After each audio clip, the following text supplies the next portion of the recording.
Assalamualaikum warahmatullahi ta'ala wabarakatuh. Bismillahirrahmanirrahim. Qala mu'alifu rahimakumullah wa nafa'ana bi ulumi amin ya rabbal alamin. Ila ahlil Mustafa Sayyidina wa Maulana Muhammad sallallahu alaihi wasallam. Al-Fatihah. A'udzu billahi minasyaitonir rajim. Bismillahirrahmanirrahim. Alhamdulillahirabbil alamin. Ar-Rahmanir Rahim. Maliki yaumiddin. Iyyaka na'budu wa iyyaka nasta'in. Ihdinas siratal mustaqim. Siratal ladzina an'amta 'alaihim ghairil maghdubi 'alaihim waladdallin. Dina ieu penjelasan bade nerangkeun kitab ilmu nahwu nyaeta ilmu jurumiyah yang bagi likulli syari'in pipanin minal fununi ayarifa haddahu wa hukmuhu wa maudu'uhu wa fa'idatahu ila akhiril mabadi al-asratil mashhurati. Wajib kasetiap jalma nurek tandang nurek ngaji kan hijipan kan hiji ilmu kudu nganyokeun heula patokan ilmu hukumna ilmu kagunaanana ilmu anu arek diaji nepika mabade anu 10 anu masyhur. Ari patokan ilmu nyaeta ilmu bisa nganyahukeun kana tingkahna tungtung pirang-pirang kalimah naha mu'rab atwa mabni. Jeung lamun ngarti bar ilmu teh ilmu alat maka ilmu teh hiji dobit anu bisa ngaraksa kana letah tina kasalahan dina ngomong nyaeta bisa ngadatangkeun kana mana asal. Jadi ari patokan ilmu nyaeta bisa nganyaokeun tingkahna tungtung pirang-pirang kalimah nah mu'rab atau mabni eta.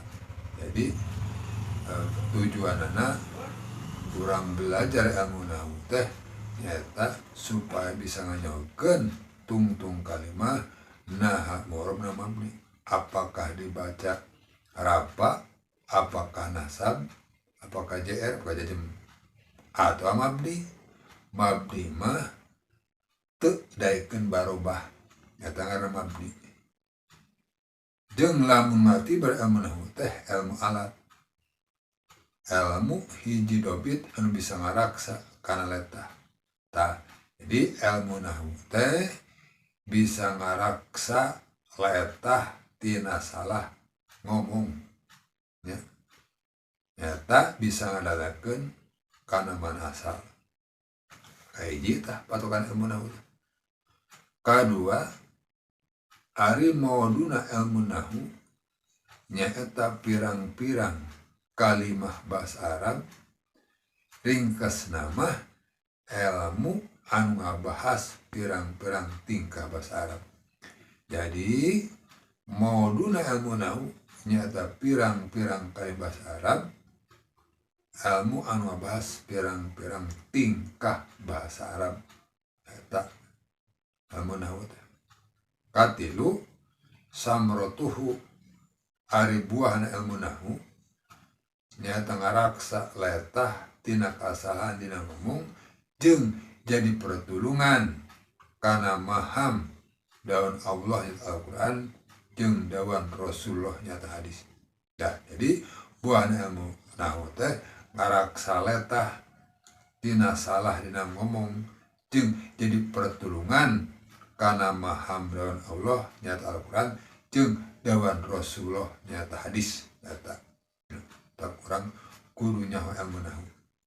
Kaopat padluhu kaunggulan ilmu nahu nyaeta ngaluhurkeun pirang-pirang ilmu karena daun sapelihna ulama asarafu ulum wa nahu abuha hartina ari sorop eta endungna pirang-pirang ilmu ari nahu nyaeta bapana pirang-pirang ilmu nyaeta kamu ilmu nahu kalima nisbatna ari nisbatna hubunganna ilmu nahu jeung ilmu sejen eta tabayun non hari tabayun berlainan tegasna ilmu nahu lain luar ilmu nahu ilmu luar ilmu nahu lain ilmu nahu jadi karena tabayun teh berlainan eta nisbatna kagenap wadiuhu teh pencipta ilmu nahu saha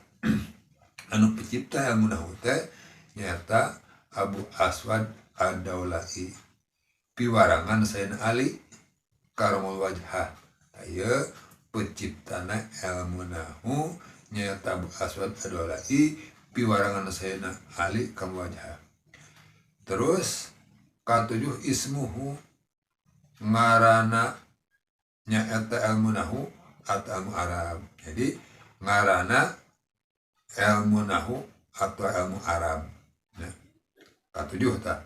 Kalapan istimdaduhu ari panyongkotana ilmu nahu nyata tina bahasa Arab anu parasehat. Jadi panyongkotan ilmu nahu teh nyata tina bahasa Arab anu parasehat. Kasalapan hukmuhu wa hukmuhu ari hukum ngaji ilmu nahu nyata fardu kifayah kasaban-saban ahli kampung.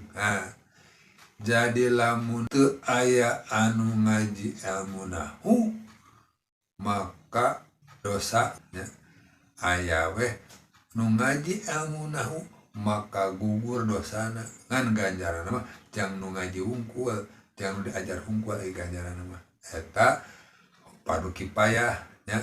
Jadi hukumna ngaji ilmu nahu fardu kifayah kasaban-saban ahli kampung matak ka para santri teh kudu nganuhunkeun nya nganuhunkeun nya nu asalna di kampung teu aya ngaji ilmu nahu karena aya santri daek ngaraji tah bisa kacumponan nya bapak-bapana tarang ngaraji ilmu dosa tah aya anakna ngaji ilmu nahu maka katalangan nya ku anakna tah. Jadi seperti di hiji kampung teu aya anu nyolatan mayit hiji maka dosa kabeh aya weh urang nyolatan mayit maka jadi bebas jadi moal dosa. Jangan ganjaran mah jang nu nyolatan hungkul ganjaran anu henteu mah nu teu ngaji ilmu nahu mah anu teu nyolatan mayit mah nya moal menang ganjaran eta fardu kifayah. Jadi hukumna belajar ilmu nahu fardu kifayah kasaban-saban ahli kampung jeung fardu ain kajalma norek ngagali kana Quran jeung hadis. Jadi fardu ain kajalma norek ngagali kajalma norek ngabongkar kana Quran jeung hadis ya. Matakna adek-adek urang arek nafsir Quran arek ngagali Quran jeung hadis teu nyaho juru miah-miah acan teu nyaho ilmu nahu acan ulah gagabah ya. Ulah samarangan ya.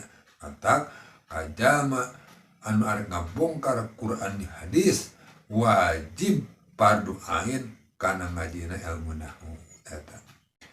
Kasapuluh masa ilhu ari masalah ilmu nahu nyata qawaidna atau pirang-pirang tarifna seperti ari fa'il eta isim darapakeun tur anu ditutur sabada fi'ilna atawa ari mubtada isim dirapakeun anu sepi tina amil bangsalapan.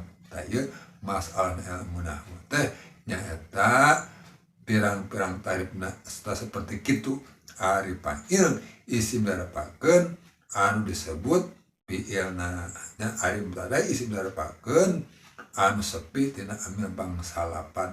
Tah eta masalahna ilmu nahu kitu. Jadi kali mabade ilmu nahwu teh aya 10 nya eta terus terangkeun.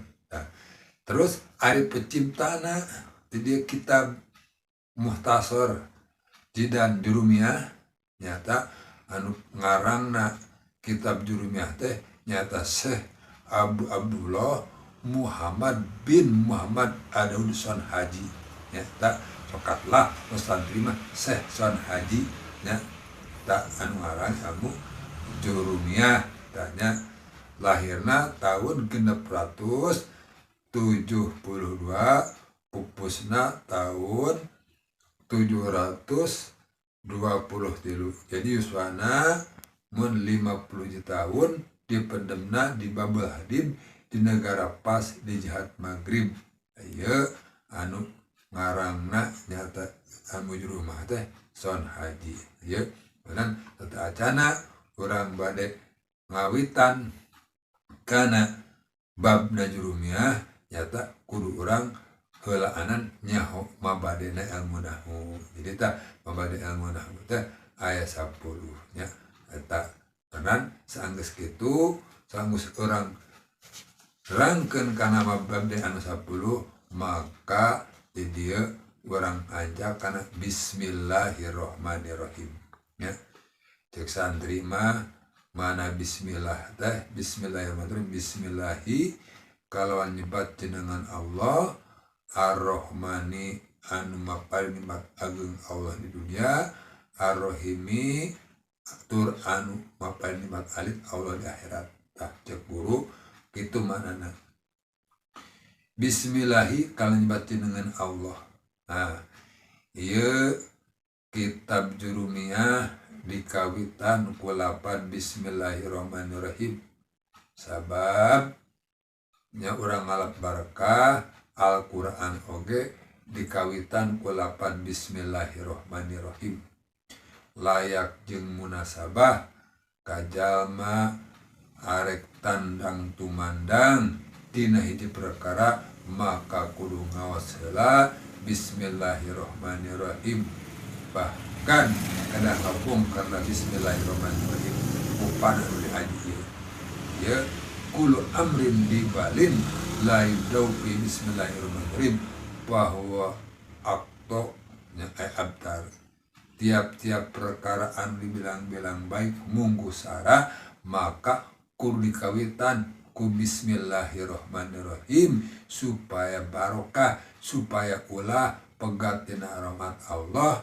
supaya ulah lamun ibarat domba mah eueuh buntutan lamun domba eueuh buntutan teu sampurna nya komo deui ayeuna domba jalikeun kurban mah kudu nu alus kudu nu sampurna kitu tah urang ge ibadah oge hayang sampurna tah tina ieu menan samemeh ngawitan kana bab kalam urang heula derangkeun bismillahirrahmanirrahim supados urang ngalap kabarokahnana tina ieu lapan bismillahirrahmanirrahim supaya bismillahirrahmanirrahim anu aos ku urang kembali ka urang anu ngaosna mudah-mudahan we nya urang ngaos bismillahirrahmanirrahim ieu ulah dilalawarakeun urang maca bismillahirrahmanirrahim ulah dijieun enteng ulah jadi entengkeun ku urang kudu diagungkeun sebab ya bismillahirrahmanirrahim